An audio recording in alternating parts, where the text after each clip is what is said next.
தற்போது நாம் நிற்கக்கூடிய இடம் மஸ்ஜிது நபவி. நம்மில் பல சகோதரர்கள் கேட்டதற்கு இணங்க இந்த பச்சை குப்பாவினுடைய வரலாறு என்ன, மதீனாவினுடைய அழகாகவும் அடையாளமாகவும் திகழக்கூடிய இதனுடைய வரலாறு என்ன என்பதாக தான் நபி ஸல்லல்லாஹு அலைஹி வஸல்லம் ஹிஜ்ரி 11ஆம் ஆண்டு ரபீஉல் அவ்வல் பிறை 12 லுஹாவினுடைய நேரம் திங்கள் கிழமை ஆயிஷா ரலியல்லாஹு அன்ஹா அவர்களுக்கு அல்லாஹுவின் தூதரால் ஒதுக்கப்பட்ட வீட்டில் மரணித்தார்கள்.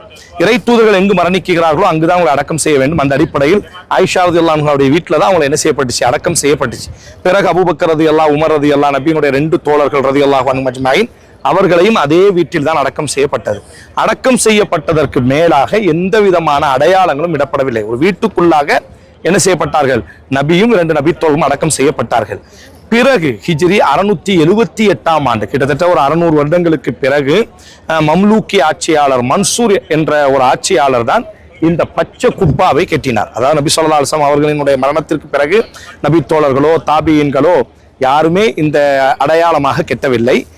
ஒரு 600-700 வருஷத்திற்கு பிறகு ஹிஜ்ரி 678, அதாவது நபி மரணித்து 650 வருடங்களுக்கு பிறகு மன்சூர் என்ற ஒரு ஆட்சியாளர் தான் என்ன செய்தார், மதீனாவுக்கு ஒரு அடையாளம் தேவை என்ற ரீதியில நபி ஸல்லல்லாஹு அலைஹி வஸல்லம் வீட்டுக்கு மேலாக, அதாவது ஆயிஷா ரலியல்லாஹு அன்ஹா அவங்களுக்கு ஒதுக்கப்பட்டு ரசூலுல்லாஹும் நபித்தோழர்களும் அபூபக்கரும் உமரும் அடக்கம் செய்யப்பட்ட அந்த வீட்டுக்கு மேலாக இந்த பச்சை குப்பா என்ன செய்யப்பட்டு கெட்டப்பட்டது.